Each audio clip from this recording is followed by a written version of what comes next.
Okay, so you are going to be making a value register for yourself in your sketchbook.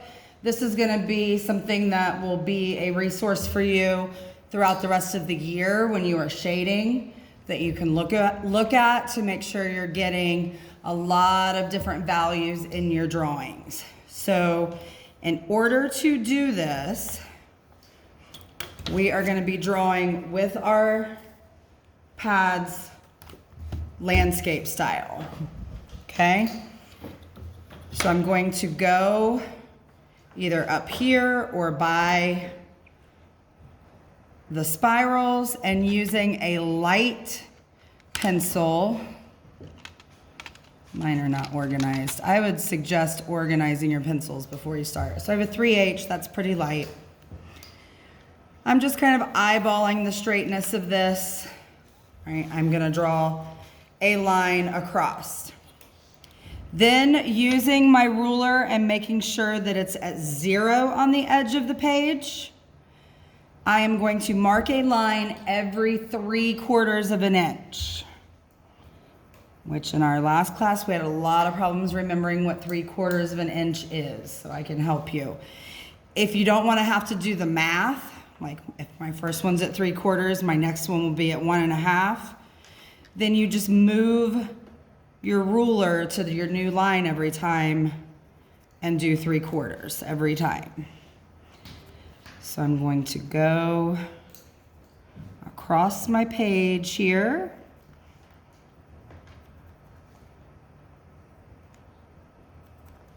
Marking every 3/4 of an inch.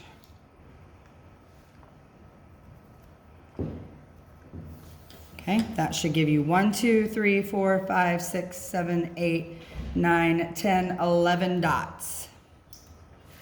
Next, from the top line, I'm gonna measure 1 inch towards the edge of the page in about 3 spots. Again, making sure we're lining that line up on 0. The beginning of the ruler isn't always 0. And I am going to draw a line there. So it's kind of like a rectangle now, okay? Where I made each 3/4 mark, I'm gonna draw a line. And again, we're not being super exact. We're kind of eyeballing where this is, so that basically when you're done, you're gonna have 11 tall rectangles if you have your paper landscape. So I am almost there.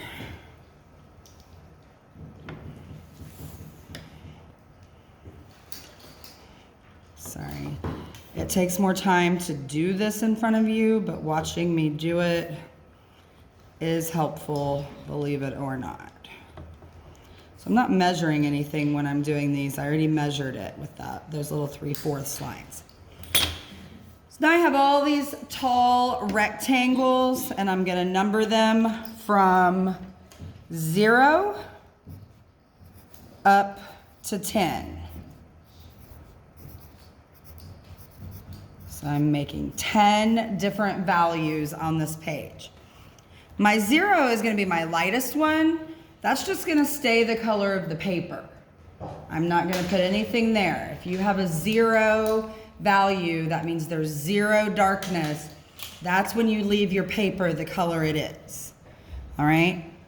Now, the trick is when you start shading, you are gonna wanna shade this first square a lot darker than you need to. We have to start very light and build up gradually, or else you're gonna get so dark by 6 that you're not gonna be able to make it darker every rectangle as you go.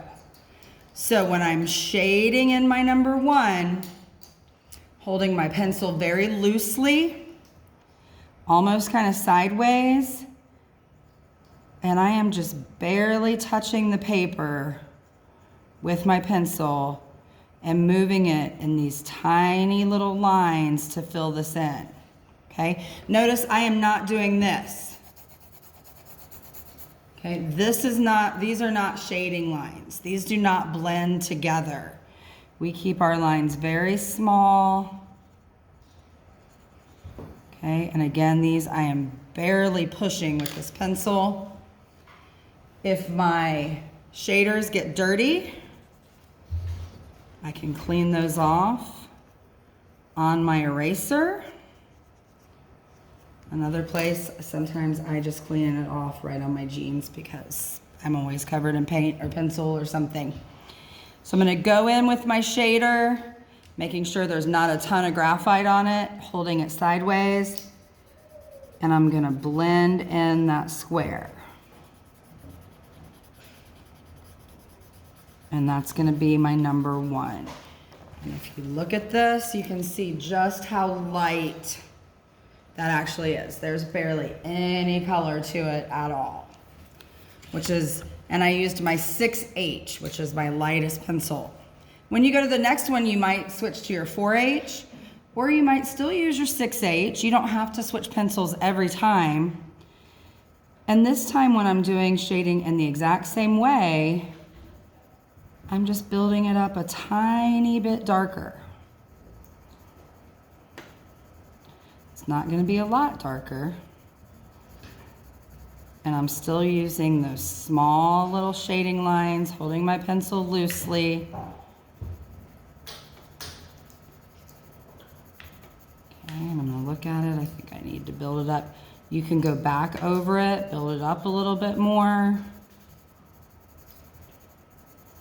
until you see that it's at that next level that you're looking for. It's not going to be a huge difference from a number 1.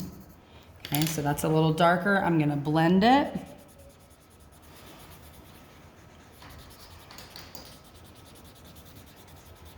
Okay, again, so if you're looking, very gradual difference between number 1 and number 2, but it's a little bit darker.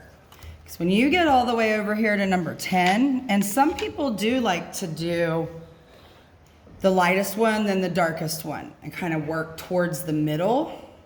But if I'm using this 10B for this darkest one, first of all, remember, you're still doing those small little lines. It's just now you're pressing a little harder and you're filling it in a lot darker. So 10 is going to be your very darkest value that you have. So it's going to build up all the way from no graphite all the way to this number 10, which is going to be super dark.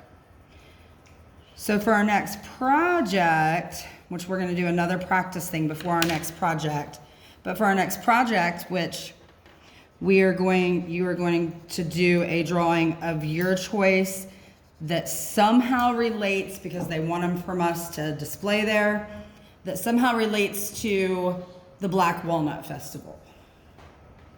So it could just be fall themed, it could be pumpkins, we can pull up pictures of it. There's no one thing it has to be. It just has to, I mean, it could be, don't they sell like funnel cakes and stuff there? I mean, it could be a funnel cake, an ice cream, anything that reminds you of the Black Walnut Festival, which I can show you some pictures of.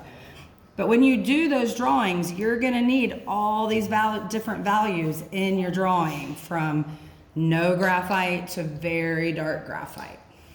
All right? So this is what you're doing today, is creating this in your sketchbook as a reference for yourself. Third period did not get done with it. I don't know if you guys will or not, but I'll be around to help you. So you may get started.